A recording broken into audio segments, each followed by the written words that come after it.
Y efectivamente, lo que voy a presentarles es esta charla que hemos denominado Desarrollo Territorial, Desafíos para el Cierre de Brechas.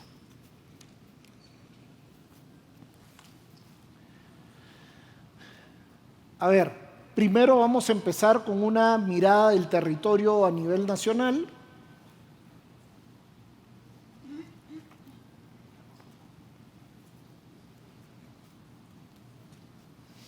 Ok, empezamos. Esto no tiene, acá no nos vamos a detener porque ustedes ya lo han visto en varias de las presentaciones que se han hecho en estos días, pero básicamente en 10 años casi 50.000 millones de soles a los territorios subnacionales generados por la minería y transferidos a alcaldes y gobernadores para que puedan usarlos principalmente en inversiones, pero con muchísima discrecionalidad. 50.000 millones y en esta cifra no incluye todas las otras transferencias que reciben los gobiernos subnacionales, Foncomún, Foncor, etcétera, todas las transferencias de los programas de agua y saneamiento, de carreteras, etcétera, etcétera. Esto es exclusivamente canon minero y regalías mineros.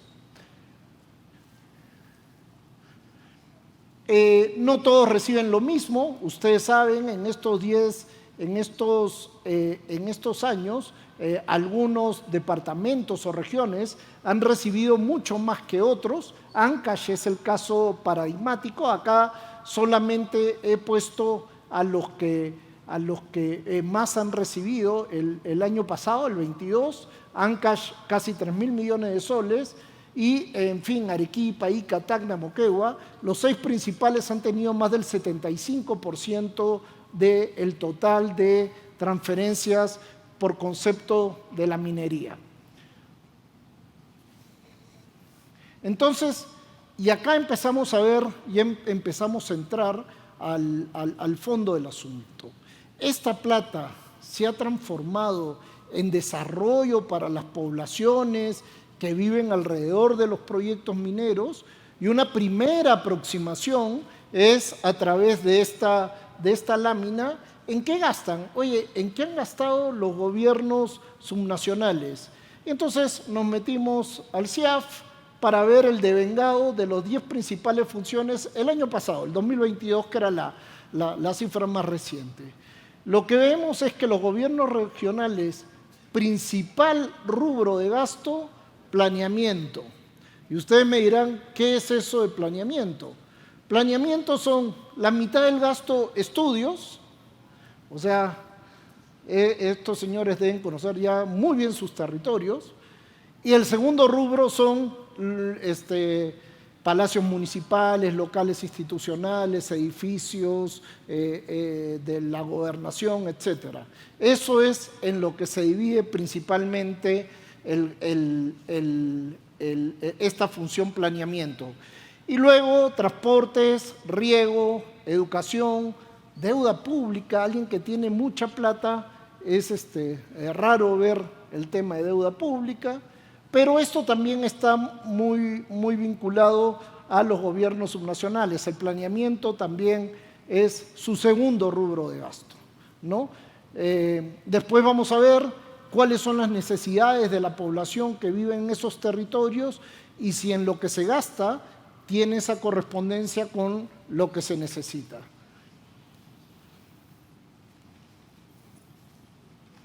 Esto es solamente un brochazo también de cómo se gasta. Esto es las cifras del año pasado. El año pasado los gobiernos regionales gastaron su canon en 1.600 proyectos y los gobiernos municipales en casi 15.800 proyectos. O sea, con la plata que tuvieron, con los 10.000 millones de soles, se ejecutaron más de 16.000 proyectos. Y eso quiere decir que estos son los resultados que se obtienen. Se obtienen que sin ejecución hubo 4.200 proyectos de los que pensaban ejecutar el año pasado, 4.000 no se ejecutaron en los gobiernos locales, 88 en el gobierno regional. Menores 1 millón, estos fueron la mayoría, proyectitos chiquititos que no cambian, que no mueven la aguja en ningún indicador, 1.200 proyectos a nivel de gobiernos regionales, 11.100 proyectos de los municipios son intervenciones chiquititas, proyectitos. Pero más grandecitas, entre 1 y 5 millones, 216 y 387. Y proyectos grandes, más de 10 millones, encontramos solamente 13 en todos los gobiernos regionales y 21 en los gobiernos, en los casi 1.900 municipios, apenas 21 proyectos mayores de 10. Llamó la atención también que el mayor a 10 millones en Ica fue la rehabilitación o recuperación de un estadio de fútbol.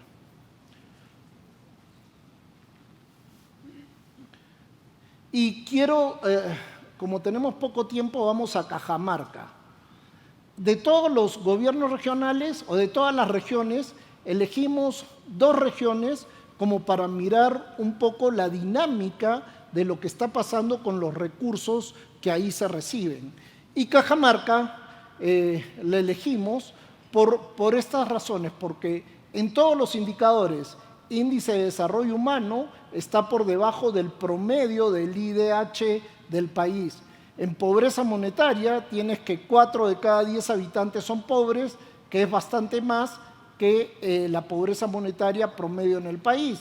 Y como paquete de bienes de servicios básicos, 3 de cada 10 hogares en Cajamarca tienen acceso al combo completo, ¿no? Agua, saneamiento, electrificación, telefonía móvil e internet. Al 2022 menos del 30%, mientras que en el país es casi el 50%. Entonces elegimos Cajamarca por eso, porque es un país, es una región que a pesar de haber tenido mucho canon en el pasado, ahora tienen menos porque, por las razones que ya conocen ustedes, sus brechas siguen siendo bastante altas. Este es un mapa de Cajamarca que creo que ilustra mucho lo que quiero decir. Uno de los primeros problemas estructurales de la región es que tiene 127 distritos y todos los años algún congresista iluminado sigue creando más distritos para que se genere otra municipalidad y que maneje cada vez más poquita plata. Y de estos 127 distritos, estos pintados con anaranjado son aquellos en donde hay decrecimiento poblacional, o más bien son distritos que crecen poblacionalmente por debajo del promedio de crecimiento de la región. Y los distritos dinámicos son aquellos que están, estos verdecitos, que crecen por encima, media desviación estándar más que el promedio del crecimiento de la región. Los grises son los que están estancados, se mantienen en el crecimiento promedio de la región. Y esto para decir que el crecimiento poblacional es una buena medida de qué está pasando con la economía en esos distritos. Yo no migro de un sitio donde hay negocios, donde hay comercio, donde hay mercados. Migro de ahí donde tengo un área estancada y me voy a un sitio donde haya más dinamismo económico. Entonces, en esta lámina podemos ver que la mayor cantidad del territorio de Cajamarca no está teniendo un dinamismo poblacional y económico a pesar de haber tenido los recursos que han tenido. Ese desarrollo se ha centrado más solamente en algunos distritos. Otra observación acá es que generalmente, y esto lo observamos en todo el país, que generalmente la población aledaña a los principales yacimientos no cambia su vida sustantivamente. ¿Qué es lo que pasa acá? Regresemos un ratito. Si agarro en promedio, si tomo en promedio a la población que está acá en naranja y a la población que está en verde, lo que vemos es que la población que vive en la zona naranja son la población que está acá. Esto es como la estructura de ingresos.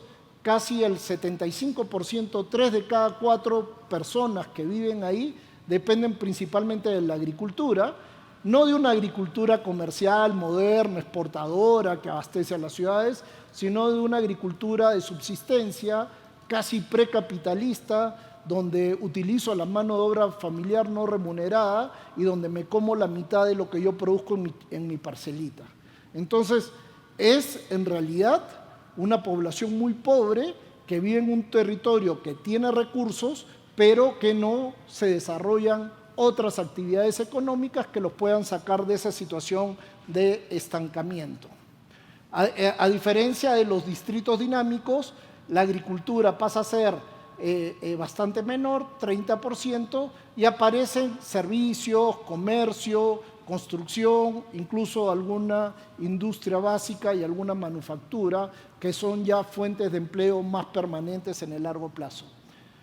Esto es lo que recibió Cajamarca, 3.500 millones de soles en los últimos 10 años. Y la pregunta otra vez es si plata significa desarrollo. Si me da más plata, voy a estar más desarrollado o menos pobre, para simplificarlo. Y acá tengo en este eje cómo varió la pobreza entre el 2007 y el 2018.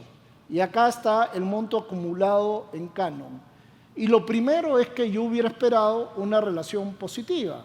Si recibí más plata, más canon per cápita, debería haber disminuido más la pobreza. Perdón, negativa, no una relación negativa.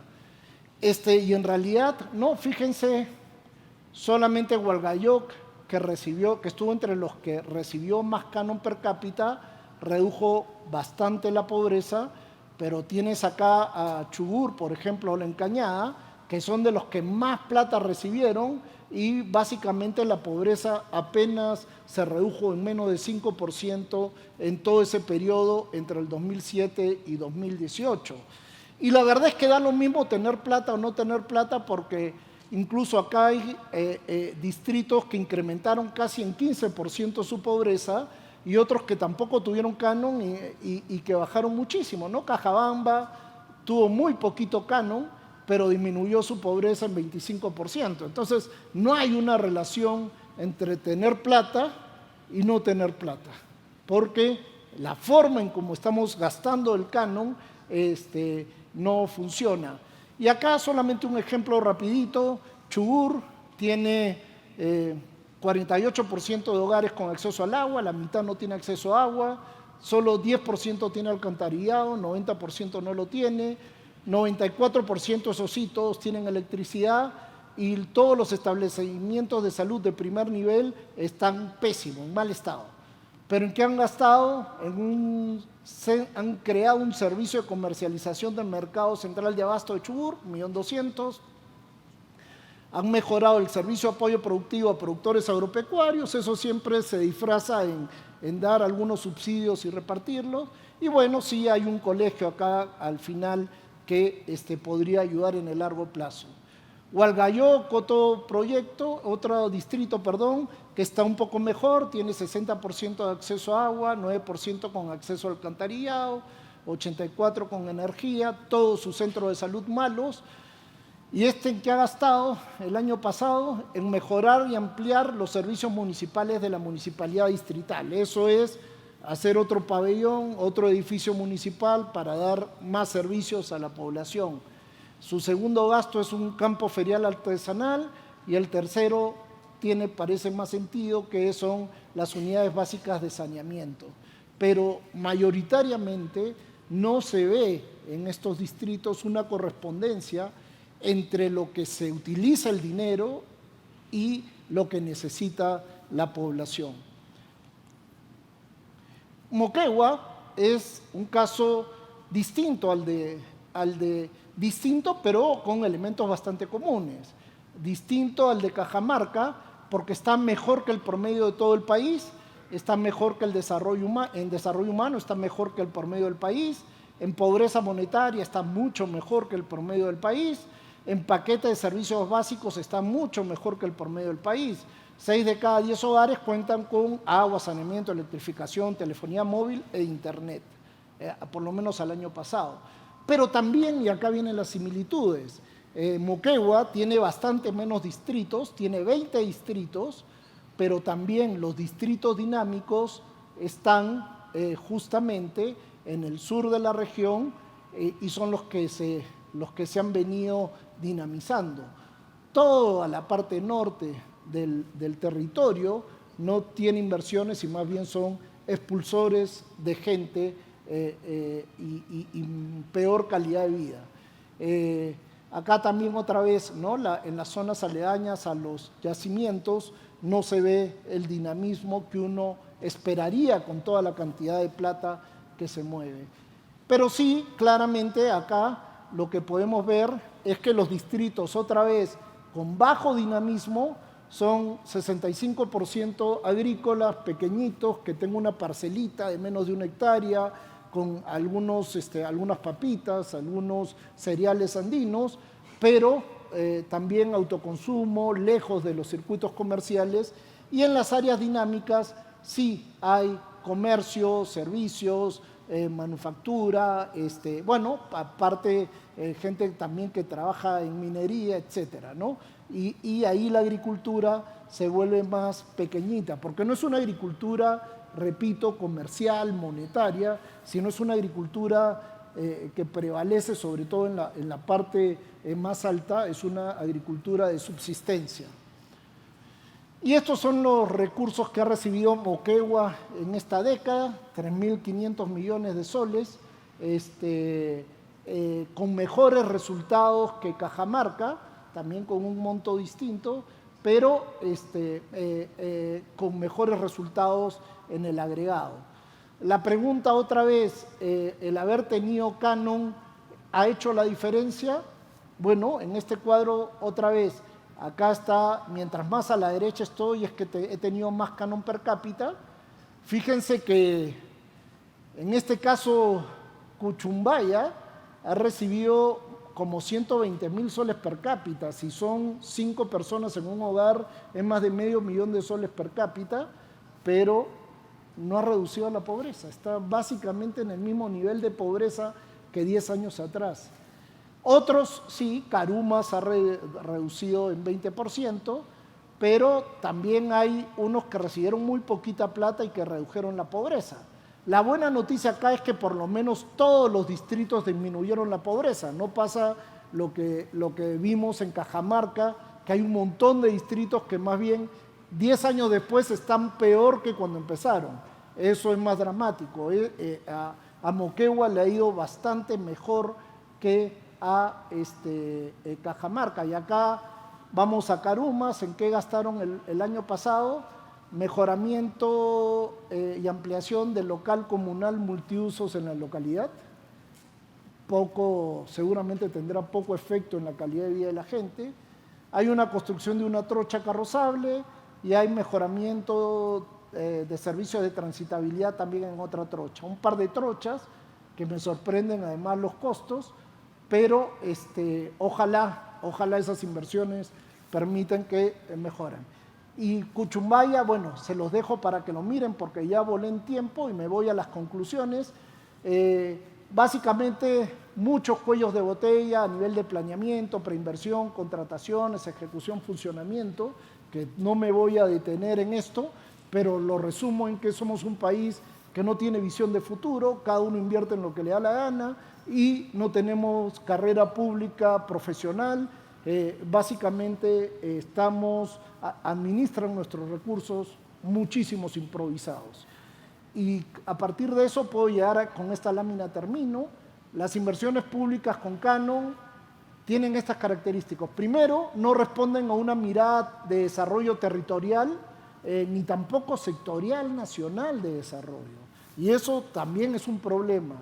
Lo segundo es que privilegiamos el corto plazo y nunca el largo plazo. La piscina la inauguro el próximo año y tendré algunos aplausos. El estadio de fútbol el próximo año y traeré a Waldir Sáenz a que dé el play de honor. Pero no nos importa el largo plazo. Ausencia de coordinación total y absoluta entre los 3 niveles de gobierno, distritos, provincia y región, no coordinan, más bien compiten para ver quién es el alcalde más popular en el territorio. Baja calidad y sostenibilidad en todos los servicios y poca transparencia y altísima corrupción. Esas son lo que resume los 10 años de análisis. Y finalmente, algunas propuestas. Profesionalizar la gestión pública, por favor, no podemos seguir siendo un país de informales. Segundo, planificación prospectiva del desarrollo, tanto sectorial y territorial. No se trata de hacer planes de desarrollo de 8.000 páginas como lo que promueve el CEPLAN. Bastaría que tengan una PPT bien hecha de 10 páginas, sabiendo cuáles son sus principales problemas y cómo los van a solucionar. Y luego migrar a modelos de ejecución más eficientes y más transparentes. No hay espacio para detenerme, pero hay los PIPs, hay modelos de compra de servicios, asociaciones público-privadas, en fin. Hay un conjunto de cosas que no estamos haciendo, pero principalmente por problemas de ideología. Hay que centrar la atención en la provisión de servicios. Inauguramos centros de salud y después no nos importa que no funcionen y que no generen salud. Inauguramos escuela y no nos importa que los niñitos estén a la cola de América Latina en sus competencias lógico-matemáticas o comprensión lectora. Y finalmente, si no me mato,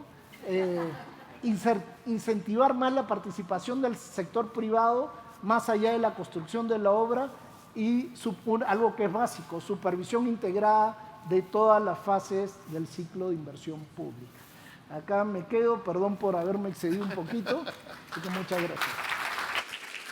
Al contrario, Milton, ha sido excelente poder apreciar muchos de estos números que nos grafican la realidad en que se encuentra y la necesidad de poder mirar desde otro ángulo, tomando en consideración otros enfoques y teniendo en cuenta también justamente lo que vamos a poder abordar, parte de nuestro panel en lo que significa desarrollo territorial y cómo de alguna manera, estando en un evento como el Perumín o un evento minero, esta realidad, estas condiciones inciden en lo que significa elementos de riesgo social también alrededor de operaciones y relación con comunidades. Vamos a agradecerle a Milton, vamos a tomar la foto de rigor y a continuación vamos a invitar al panel donde vamos a abordar justamente parte de estos detalles que estamos mencionando. Muchas gracias, Milton. Vamos adelante, por favor, para cumplir con esta parte.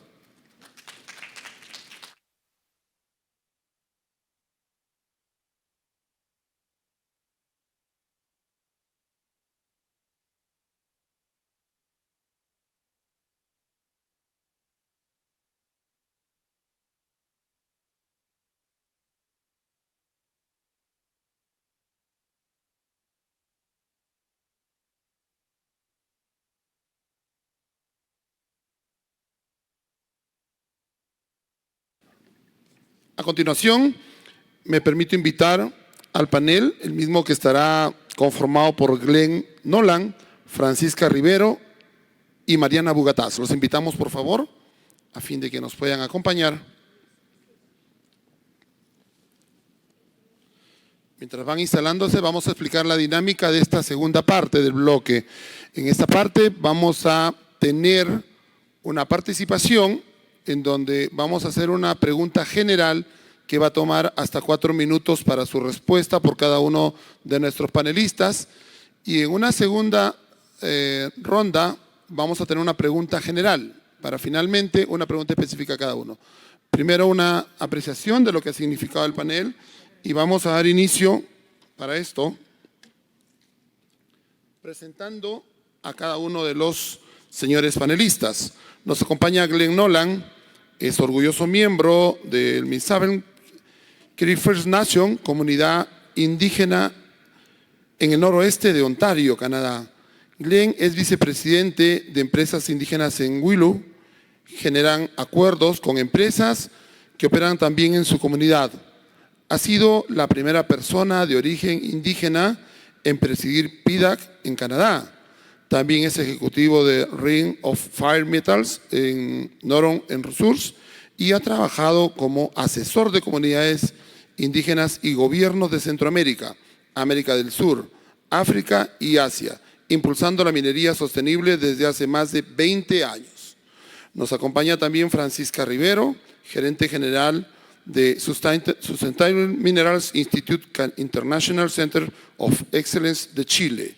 Es trabajadora social de la Pontificia Universidad Católica de Chile y cuenta con estudios de magíster en Ciencias Aplicadas en Hábitat y consultora para agencias de cooperación internacional como el Banco Mundial, Banco Interamericano de Desarrollo, Programa de Naciones Unidas para el Desarrollo, entre otras. Durante los últimos 10 años se ha especializado en temas de desarrollo sostenible, diálogo social, público-privado en energía, acceso al agua y cambio climático en Chile y Latinoamérica. Y finalmente, también Mariana Bugatás, ella es gerente de desarrollo de asuntos gubernamentales y sostenibilidad en Anglo American Quellaveco, es abogada por la Universidad de Lima, cuenta con un diplomado en gestión minera en la Escuela de Posgrado de Gerents y tiene más de 20 años de experiencia liderando gestión de estrategia de asuntos sociales y gubernamentales. En nuestro panel de esta tarde, y vamos a contar a continuación con la primera parte del mismo. Les vamos a pedir a cada uno de nuestros panelistas que brevemente nos puedan brindar sus comentarios en relación a la exposición de Milton y si consideran ellos que adicionalmente, considerando que provienen de diversos países, nos puedan brindar también una mirada de qué significa un poco el desarrollo en cada uno de los espacios en donde se desarrolla cada uno de los mismos. Vamos a dar inicio, empezando por Glenn. Le pedimos por favor su apreciación sobre este panel para luego empezar a las preguntas. Gracias. First of all, I'm very En primer lugar, me siento muy honrado de estar acá con ustedes hoy día y de poder compartir algunas de mis experiencias, mis historias con ustedes. La presentación ha sido muy reveladora. Hay muchas similaridades con experiencias que tenemos en Canadá. Tenemos muchas comunidades remotas que tienen muy poco ingreso generado debido a sus ubicaciones. También ellos se apoyan casi un 100% en la financiación del gobierno para apoyar su infraestructura y su desarrollo. Y hay muy poca actividad económica fuera de eso en esas comunidades. Cuando uno tiene un proyecto minero que está adyacente a sus territorios y que ellos pueden brindar algún servicio o tener personas que trabajen directamente en la operación de la mina, lo que vemos es que la riqueza individual está cambiando dependiendo en la comunidad. Se está convirtiendo en una comunidad más rica a los temas en cuanto a infraestructura, se están abordando, los niveles de pobreza se están reduciendo, los niveles de educación están incrementándose, los servicios de atención médica en general. Cuando hay más dinero, uno puede tener mejor alimentación, cuidarse más, las personas son más saludables y no requieren de tanta intervención de un centro de salud. Entonces vemos que efectivamente hay una correlación entre oportunidades para poder ganar un ingreso fuera de la comunidad, fuera de las funciones propias de la comunidad que podrían brindar apoyo al crecimiento de la comunidad y poderlos alejar de los niveles de pobreza y poder abordar esos temas básicos que están enfrentando muchas las comunidades, no solamente en Canadá, sino en diferentes partes del mundo. En base a mi experiencia, cuando nosotros hemos participado en un recurso como por ejemplo un recurso forestal o de minería, vemos que hay crecimiento. Yo soy indígena personalmente y mi comunidad se ha beneficiado de 80 y más años en el sector minero. Tenemos empresas, personas que tienen mucha experiencia como mineros, como ingenieros, como empresarios, y he visto esto dentro de mi propia familia, como esto ha apoyado el crecimiento de nuestras comunidades en general y el alivio de todos esos temas sociales que estamos confrontando cuando no tenemos suficientes recursos económicos para poder hacernos cargo nosotros directamente. Vamos a seguir en ese mismo orden, por favor, con Francisca. Hola, sí, se escucha. Buenas tardes a todos y todas. Primero quiero darte las gracias, Milton, por tu presentación, porque fue muy provocadora desde el punto de vista de retomar un tema que es revisar nuestros estándares a nivel nacional, ¿verdad? En Chile, probablemente si hiciéramos el mismo estudio, los resultados serían bastante similares. y en algunos casos también peores. Desde el punto de vista, si consideráramos, por ejemplo, un enfoque de medición de pobreza multidimensional. Hoy día todos los que estamos aquí de alguna manera sabemos que las mediciones de pobreza han ido aumentando en calidad y por lo tanto no solo hablamos de pobreza de ingreso porque hay una multicausalidad, ¿no? Y yo pensaba cómo serían estos datos, ¿verdad? Los de Cajamarca, los de Moquegua, si agregáramos esa dimensión. ¿Y por qué hago referencia a esto? Porque en el caso de Chile, como decía, probablemente los resultados serían bastante similares. Hemos tenido la mantención de pobreza multidimensional en comunas de la región de Antofagasta, Tarapacá, Coquimbo y Atacama, con altos niveles de pobreza, siendo las regiones que concentran la mayor cantidad de proyectos mineros en ejecución o en proyecto. ¿Qué quiero destacar? Que probablemente la presentación de Milton también tiene una idea muy provocadora, que son los mecanismos tradicionales de distribución de recursos desde el sector público, ¿no? Y pareciera ser que el mecanismo, dado lo que vimos, no es el adecuado, porque no está cumpliendo el rol de la inversión privada a través de el royalty, como le decimos nosotros, en el caso de ustedes usan los otros términos. Desde ese punto de vista, cuando hemos evidenciado que el mecanismo por el cual la distribución de ingresos no genera el desarrollo territorial, aparecen dos problemas muy importantes. El primero es que probablemente esa inversión territorial no responde a los requerimientos y necesidades de la población que habita ese territorio. El segundo es que generalmente esa inversión no llega y no genera el desarrollo, la disminución de pobreza, porque es muy probable que efectivamente los mecanismos de gobernanza, de participación y de búsqueda en común de planes de desarrollo territorial no existan realmente y solo sea una buena intención o una buena declaración de intenciones. Y aquí paso a un punto que me parece que es súper importante y que podría agregar, y en esto vamos a estar de acuerdo con Glenn. En el caso de la inversión territorial exitosa en Chile, y me voy a detener no a la inversión pública, sino a la inversión de las compañías mineras, ha sido cuando efectivamente se diseña un tipo de vínculo y relación con la comunidad que está a la base de un acuerdo de colaboración y beneficio mutuo entre ambas partes. Eso significa que acordamos en qué queremos invertir, cuánto queremos invertir y por qué es importante invertir en estas áreas.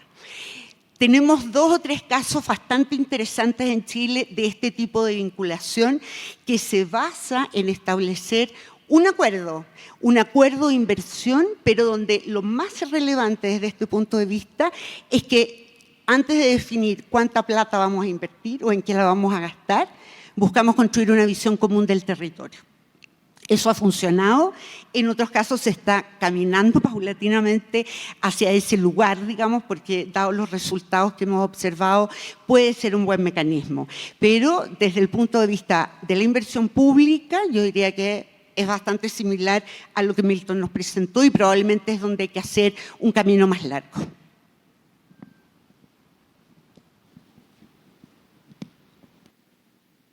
Muchas gracias, Francisca. Es una mirada de cómo se viene de alguna manera desarrollando el ejercicio de manejo presupuestal desde Chile también. Y ahora vamos a escuchar a Mariana Bugatás. Gracias. Es un placer estar aquí con ustedes esta tarde y me ha gustado muchísimo tu presentación, Milton. Y si bien Moquegua está mejor que los demás, eso no es suficiente.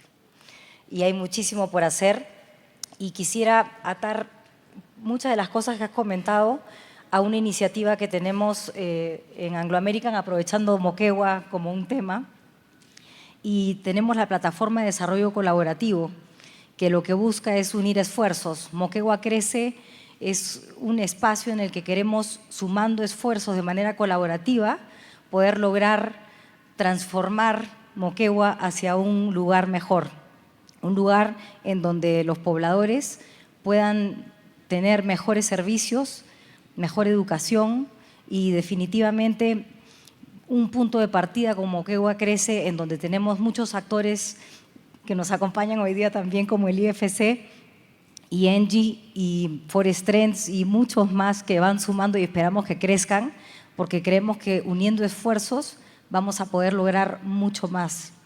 Y definitivamente, en el caso de Moquegua, se trabajó mucho para poder entender el territorio y se hizo un estudio espacial sobre toda la región de Moquegua y se empezaron a poner capas de información de todo tipo, de migración, por ejemplo, de calidad de suelos, acceso al agua, viendo el impacto del cambio climático a largo plazo y poder así ir identificando lugares en donde hacía sentido hacer inversión, en donde no lo hacía, y priorizar un poco qué actividades podían ser promovidas y actividades no necesariamente relacionadas a la minería. Este estudio espacial fue un insumo muy rico para que luego el gobierno regional, con ayuda de la Universidad Pacífico, pudiera elaborar su plan de desarrollo concertado, que si bien es largo porque cubrió todo lo que pedía ese plan, fue muy resumido en cuanto a los objetivos principales y a dónde tenía que apuntarse el esfuerzo para lograr que Moquegua sea mucho más desarrollada. Y esto generó, por ejemplo, que se identificara cadenas de valor en lugares que uno no pensaba podían ser factible hacer una economía que no tuviera relación con la minería. Y, por ejemplo, en la parte alta, donde evidentemente la agricultura no es lo que uno esperaría, por las condiciones del clima, la altura, se identificó un piloto que podíamos impulsar, que es un piloto de cuyuro, que es un superfood y que además es conocido como el caviar de los Andes. Y este piloto viene siendo implementado en Aruntaya, que está por encima de los 4.000 metros de altura.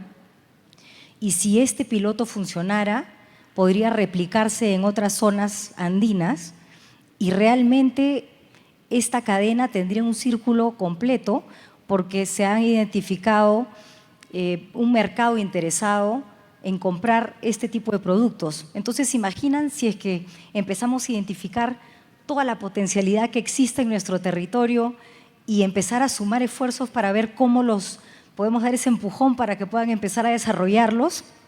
Esto sería increíble.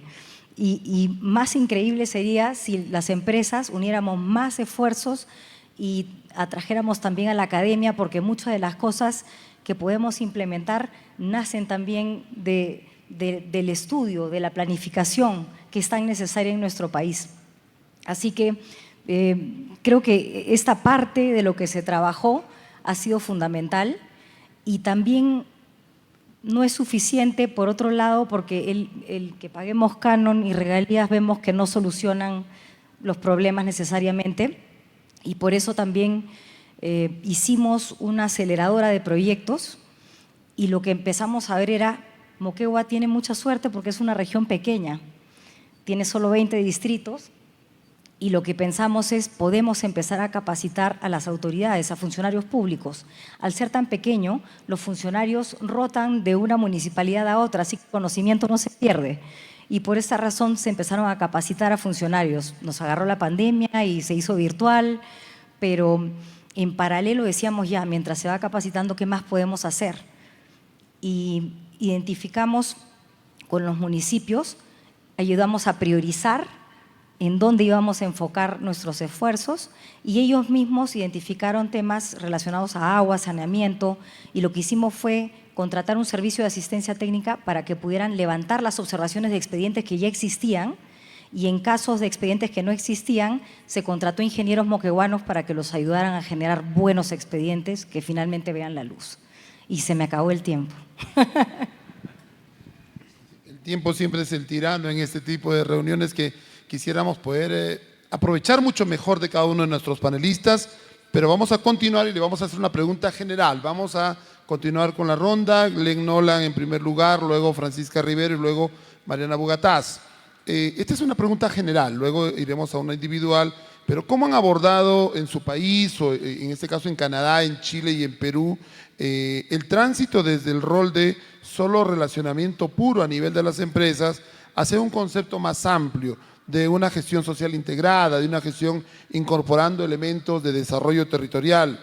¿Ustedes consideran que quizás este enfoque, este elemento ha sido ya involucrado en los ejercicios de planeamiento estratégico de sus empresas?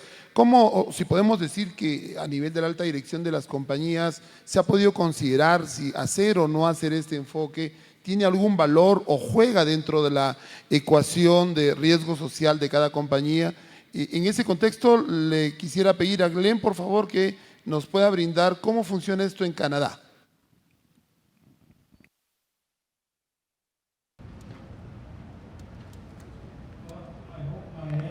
Bueno, espero que mi respuesta sea bastante clara. Creo que la manera como solíamos hacer el trabajo o tener nuestras relaciones con las comunidades ha evolucionado con el tiempo. En Canadá, las comunidades indígenas están protegidas bajo su constitución, bajo la constitución, y existe una resolución de la Corte Suprema que dejó muy claro durante muchos años, en base a diferentes fallos, que las comunidades deben participar, deben tener conocimiento de los impactos que hay en sus territorios, y las compañías han excedido lo que se requería bajo la ley. Han hecho mucho más para asegurarse que las comunidades se beneficien. No todas las comunidades están contentas, pero no todas las empresas son iguales, pero la mayoría de las comunidades están tratando de hacer lo mejor posible para abordar esos temas, que son temas que generalmente no son bajo los requisitos que corresponden a una empresa minera, ¿no? Por ejemplo, como salud mental, atención médica, viviendas. Estas son cosas que en general en Canadá, estas son vistas como requisitos bajo el gobierno de Canadá. Lo que nos damos la responsabilidad fiduciaria para justamente hacerse cargo de los pueblos indígenas. Pero lo que estamos viendo con las empresas ahora es que están esforzándose justamente para brindar educación a los jóvenes, no en actividades mineras, sino simplemente ayudar a los jóvenes a encontrar su camino, para que puedan hacer realidad su propia visión de lo que quieren en términos de educación, ya sea una universidad, un centro de estudios superiores o algún oficio.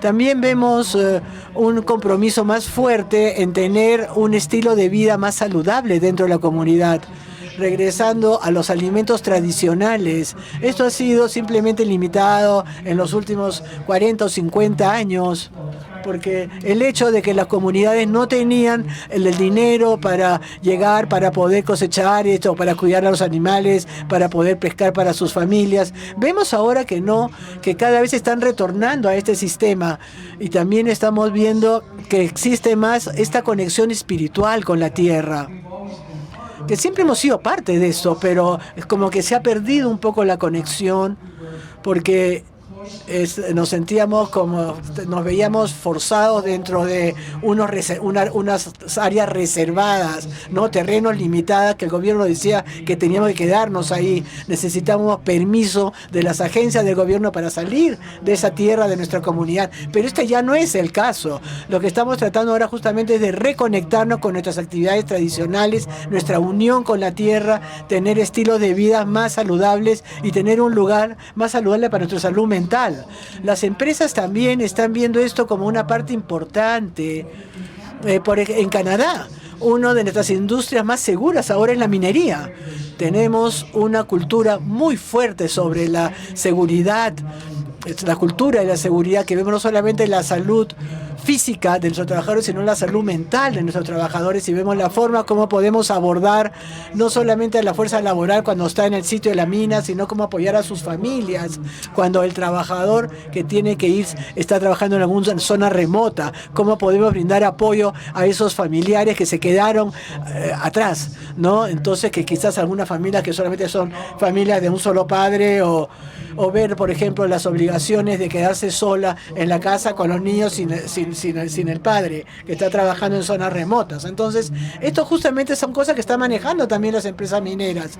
Lo que están tratando de hacer las empresas justamente es crear una economía alrededor de la mina que se va a extender más allá de los servicios de la mina que nosotros debemos brindar como empresas mineras, para que esto se amplíe más, para hacer una empresas más grandes, y que esas comunidades pueden tomar estas empresas y puedan tener un conjunto más grande de clientes de los cuales obtener ingresos. Estas son las cosas que estamos haciendo con las empresas que obviamente no son requisitos que se están plasmados en una ley, sino simplemente son compromisos que ellos asumen con sus socios de las comunidades.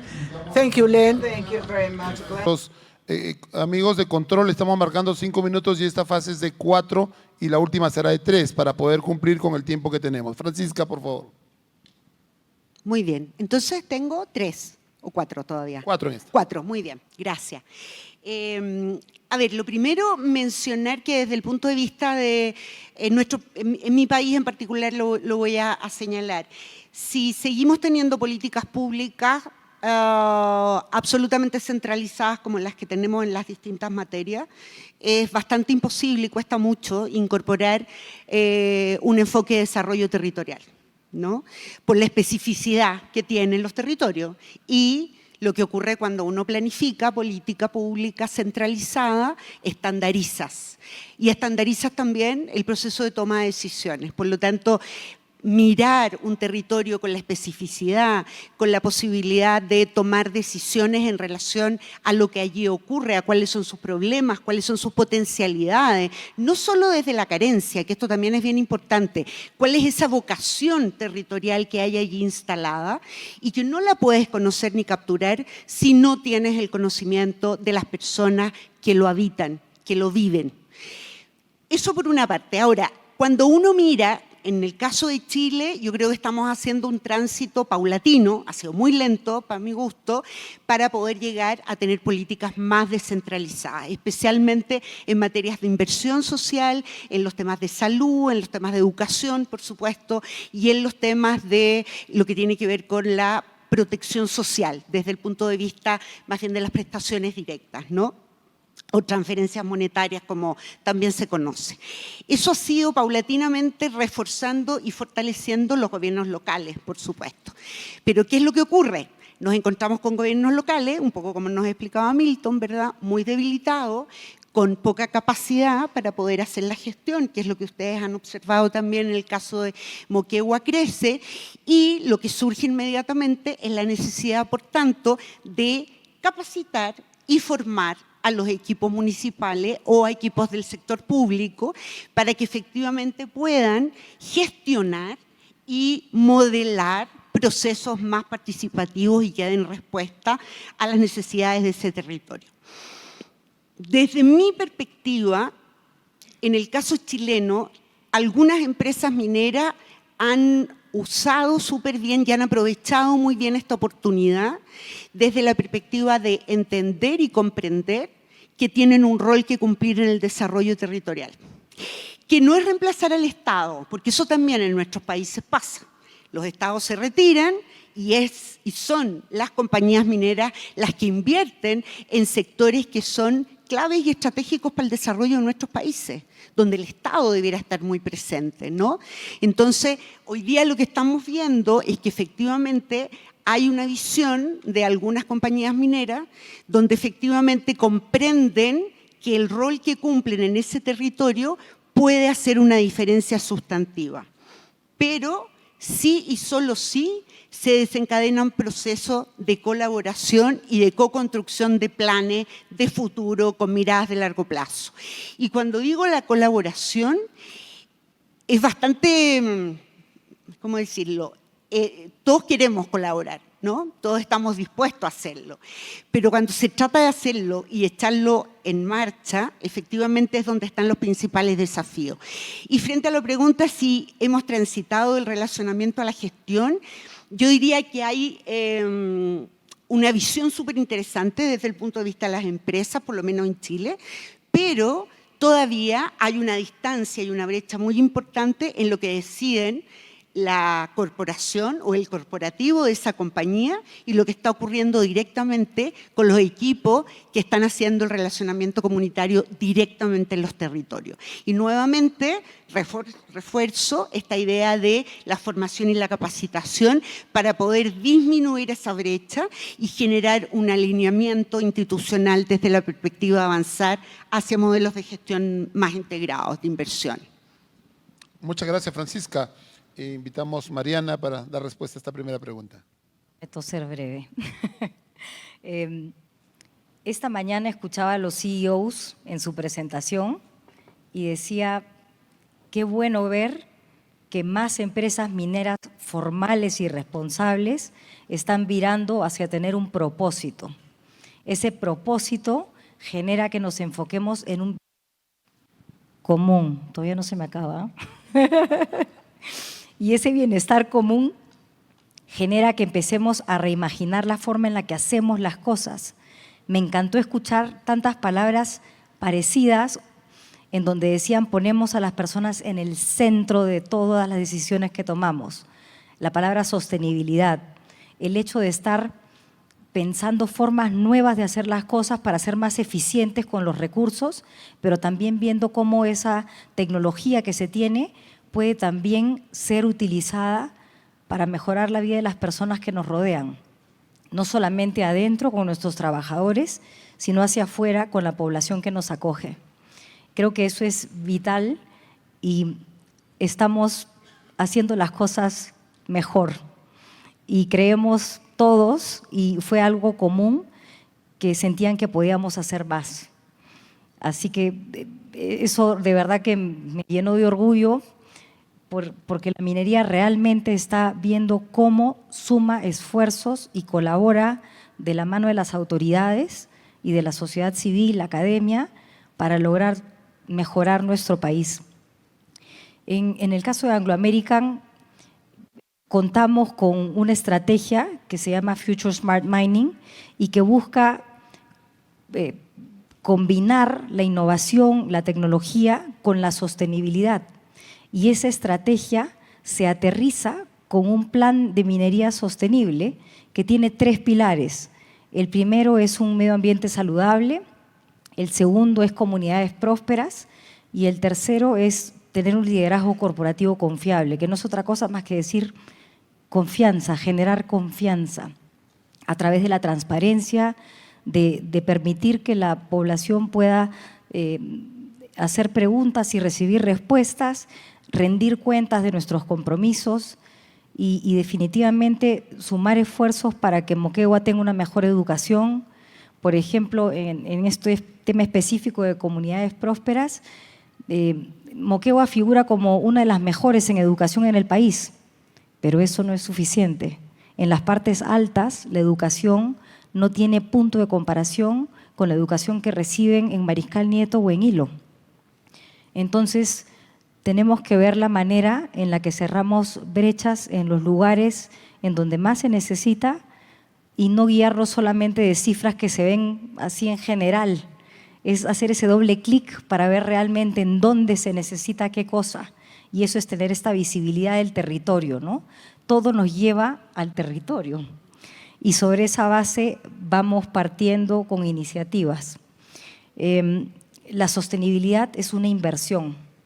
Es pensar que lo que estamos haciendo hoy va a hacer también mejor nuestro entorno y va a permitir que nuestro negocio siga siendo sostenible, que podamos operar de manera continua y sin complicaciones. Y se me acabó el tiempo. Ok, bien. Y para cerrar, muchísimas gracias, Mariana. En verdad, es valioso lo que viene haciendo acá Anglo American, que llevé en Moquegua. Vamos a hacer unas preguntas particulares individuales, son 3 minutos para cada uno y de paso pueden utilizar también este tiempo para sus palabras finales. Y quiero empezar por Glenn. Estas son preguntas hechas para cada uno teniendo en cuenta el país de origen y que pueda adaptarse un poco más las respuestas que puedan brindar. ¿Cómo viene tomando las comunidades canadienses, por ejemplo, la necesidad de este cambio de matriz energética que va a haber probablemente una mayor demanda de minerales? ¿Cómo lo están tomando y cómo ha sido su impacto en la gestión de estos actores sociales a nivel de las comunidades canadienses.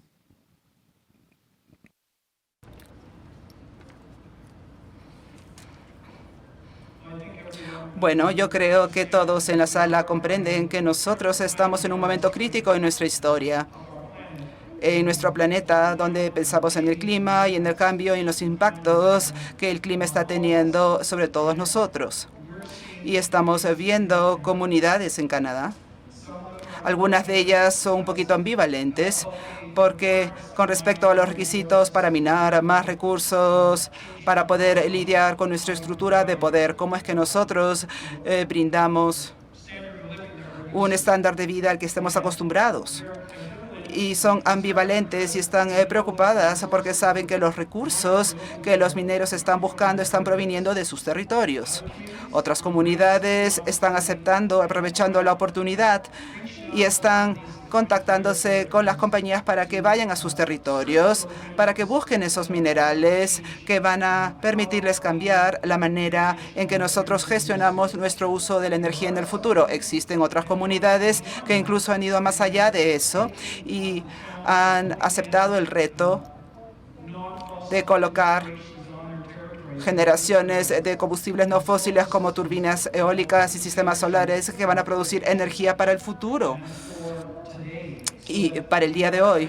Así que estamos transicionando a ese futuro con bajas emisiones de carbono. Creo yo que el mensaje importante que tenemos es que los pueblos indígenas alrededor del mundo se encuentran en la delantera de este reto. Estamos viendo que ellos son los que están sintiendo los mayores efectos del cambio climático y aún así ellos tienen la menor cantidad de capacidad de decisión de cómo los gobiernos y las corporaciones están tratando de abordar eso. La parte importante que yo quisiera compartir con ustedes en este momento es que las corporaciones pueden marcar una gran diferencia cuando están trabajando con las comunidades, de forma que las comunidades no se queden atrás cuando se trate del apoyo financiero o la creación de riqueza financiera, bienestar financiero, pero también tienen que tener un decir sobre cómo van a darse esas operaciones mineras en su territorio, de forma que las generaciones futuras no estén cargadas y afectadas con la degradación ambiental o cargadas con los impactos o las prácticas que no van a beneficiar el suelo, el agua y las personas que utilizan esos recursos, esas actividades y esos servicios para su beneficio, como lo hicieron sus ancestros. Y creo que voy a concluir con ese comentario. Chimihuanche. Valioso, tomando en cuenta ese nivel de expertise desarrollado en varios países, en especial en América, Asia también. Voy a hacerle una pregunta a Francisca en relación a esto ya, a cómo se maneja en Chile. Hay un tema en discusión aquí en Perú. Los últimos años ha venido dándose ese debate, podría decirse, y es un poco cómo es cuando el relacionamiento se convierte en conflicto y cómo es que en Chile esto se registra, cómo se sistematiza. En Perú tenemos una versión que dice que hay 220 conflictos, otra institución pública dice que hay 100 y otra dice que hay 80. Entonces, ¿a cuál le creemos? ¿Chile cómo maneja eso? Hay bastante, yo diría, diversidad de información disponible también, ¿no? Oficialmente, desde mi perspectiva, la información del Instituto Nacional de Derechos Humanos, el INDH, es el que ofrece la información más confiable desde el punto de vista del levantamiento del tipo de datos e información que destaca. Lamentablemente no hay un último mapa de conflictos socioambientales en Chile, que el último fue, si no me equivoco, el 2017. En esa oportunidad, en el 2017, habían identificados entre 97 y 110 conflictos socioambientales a nivel nacional en distintos sectores productivos. La mayoría de ellos estaban vinculados a minería y en segundo lugar venía todo lo que es los temas forestales y en tercer lugar la pesca, básicamente salmonicultura en el extremo sur de nuestro país. pero la sistematización de esa información es bastante diversa. Por lo tanto, si miráramos esos mismos datos desde un estudio realizado, por ejemplo, por un grupo de ONGs que han estado trabajando en materia ambiental, probablemente usando una metodología distinta tendrían otros resultados. Por lo tanto, es bien complejo poder hacer una comparación con la otra. Sí, yo creo que es importante señalar que en aquellos conflictos evidentes que hemos tenido, donde, pensando particularmente en el sector minero, en mi opinión, y es un poco la opinión del centro de investigación al que represento, el SMI, nos hemos dado cuenta que la mayoría de ellos tiene que ver básicamente con relaciones históricas que han sido muy transaccionales entre la compañía minera y las comunidades de ese sector. ¿Eso qué significa? Que han sido relaciones basadas en el intercambio y en la asignación de recursos que básicamente cuidan y permiten esta licencia social para operar. Cuando se ha salido de ese marco, ¿verdad?, que es un marco que no genera desarrollo, es un poco lo que nos mostraba Milton, es el marco de toma lo que necesite, aquí están los recursos y veamos qué ocurre, ¿no?, después de recibirlo. El resultado de eso es una relación que no está basada en la confianza, es una relación a la que yo voy a estar permanentemente adscrita a la solicitud y a la demanda y por tanto no genera capacidades en ambas partes, ni tampoco genera la provisión de relaciones vinculantes de largo plazo, compartiendo visiones, discutiéndolo. En las comunidades donde hoy día siguen habiendo conflictos, hay muchísima más disponibilidad a abrir esa conversación y diálogo, a sentarnos en una mesa de trabajo y dialogar, pero a disponer de todo el tiempo necesario para llegar a acuerdos. Y en eso muchas veces las mineras también tienen que aprender. Esto no son conversaciones de 6 meses, son conversaciones de algunos años. Y las experiencias exitosas son las que han invertido más tiempo en lograrlo. Valiosísimas palabras, muchas gracias en realidad, Francisca. Y vamos a cerrar este panel con la intervención de Mariana Bugatás. Este es un tema un poco más local, más peruano, y lo escogí también para que pueda Mariana responderlo. Y es un poco como que en Perú los últimos, diríamos, 2 años, se ha venido manifestando menos confrontaciones o conflictos medioambientales y han pasado más bien a ser de coexistencia, de convivencia, que es lo que como comunidad yo obtengo como beneficio de esta operación. Se ha generado mucho de eso. ¿Cómo ven en la empresa, Mariana, el hecho de que ha transitado ya la conflictividad por temas medioambientales a posiciones más transaccionales? ¿Cómo es la opinión que podrías manejar en ese lado? Gracias, Fernando. Yo creo que sí, antes se usaba muchísimo el tema ambiental como una forma de conectar rápido, causar más impacto y atraer más la atención. Y eso calaba mucho más rápido y fácil en la población. Pero hoy día creo que los móviles de conflicto son un poco más complejos porque están en torno a oportunidades. Ver qué puedo conseguir yo también. Las empresas llegamos a un lugar inhóspito, la mayoría de las veces, y tenemos población alrededor que no tiene servicios básicos, ni conectividad, ni buena educación, ni acceso a salud, y de pronto ven que al frente llega una empresa minera y en unos meses ya tiene acceso a agua, conectividad, tiene servicios básicos y ellos siguen igual que hace muchos años. Y eso genera que quieran tener lo mismo. Y conversábamos hace un tiempo con las personas de conflictos de PCM y les decíamos, si estuviéramos en un mundo ideal, sería muy bueno que haya un grupo de avanzada del Estado que llegue a los lugares antes que nosotros. Pero sabemos que eso no va a ocurrir y de hecho tenemos que ser parte de la solución. Entonces, volviendo a qué causa estos conflictos, es que tienen necesidades por cubrir, que hay oportunidades de proveeduría y de trabajo a los que quieren acceder y de hecho quieren que haya más inversión social para cerrar esas brechas de las necesidades básicas que hoy no tienen. Y y creo que en torno a eso gira mucho de los conflictos. Es en verdad ver cómo llaman la atención y pueden lograr tener cosas que el día de hoy no tienen. Pero creo que encontramos ahí también ciertas oportunidades a través de un enfoque colaborativo. El Estado no tiene la capacidad de hacerlo todo y nosotros no podemos hacerlo todo tampoco, pero sumando esfuerzos podemos ir cerrando esas brechas. Y para cerrar, porque me queda muy poco tiempo, creo que el kit de acá del asunto es poder sumar realmente esfuerzos, ver cómo todos juntos podemos ir logrando solucionar ciertos problemas y necesidades que son muy diferentes en distintas localidades de nuestro país. Muchas gracias.